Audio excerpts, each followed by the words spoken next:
Bienvenue dans cette 11e et dernière capsule. Nous avons passé beaucoup de temps à parler technique, standards, procédures. C'est nécessaire, c'est la base du métier. Mais aujourd'hui, oubliez un instant les chariots et les tablettes, les procédures.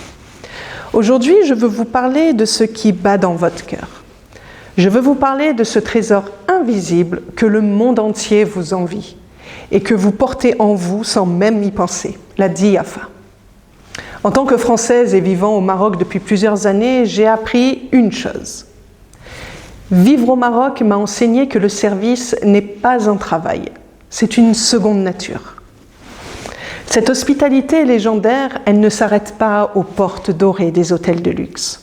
Elle est partout. Je la vis au quotidien. Je la retrouve au hanout, dans l'effervescence du souk, ou simplement dans la rue quand quelqu'un vous aide sans rien attendre en retour. Ce que les grandes écoles hôtelières essayent d'enseigner avec des manuels, vous le faites naturellement. C'est une générosité spontanée, pure, et qui fait que l'on se sent immédiatement chez soi. Pourquoi je vous dis cela?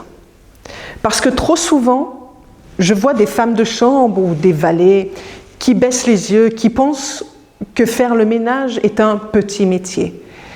Laissez-moi vous dire la vérité. Vous faites un métier noble et essentiel à l'hôtel. Quand vous préparez une chambre, vous ne faites pas que nettoyer. Vous perpétuez une tradition millénaire. Dans la culture marocaine, l'invité est sacré. Le recevoir est un honneur. Quand vous pliez une serviette avec soin, quand vous vérifiez que tout est parfait, vous n'obéissez pas simplement à une procédure de l'hôtel. Vous obéissez à la loi de votre culture, celle de ne donner que le meilleur à l'invité. Et c'est ça votre super pouvoir.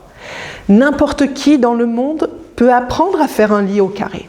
La technique, ça s'apprend, mais la chaleur humaine, l'envie sincère de faire plaisir, la bienveillance dans le regard, ça ne s'apprend pas. C'est dans votre sang. Ça fait partie de votre ADN. Alors, ne laissez jamais la routine ou la fatigue éteindre cette flamme. Ne devenez pas des robots. Préservez cette touche marocaine. Le client qui vient de New York, de Londres ou de Paris, il peut trouver des lits confortables partout. Mais cette émotion, ce sentiment d'être accueilli comme un membre de la famille, il ne le trouvera qu'ici, grâce à vous. Pour conclure cette aventure ensemble, je n'ai qu'un mot, fierté. Soyez fiers de votre uniforme. Soyez fiers de vos mains qui créent la beauté et le confort. Soyez fiers d'être les gardiens de cette hospitalité marocaine. Vous êtes les ambassadeurs de l'hospitalité marocaine. Chaque chambre, jour après jour, chambre après chambre et sourire après sourire, c'est vous qui écrivez la réputation de ce pays magnifique. C'était un honneur de partager ces moments avec vous. Continuez à apprendre, continuez à grandir et continuez à mettre votre cœur dans chaque geste.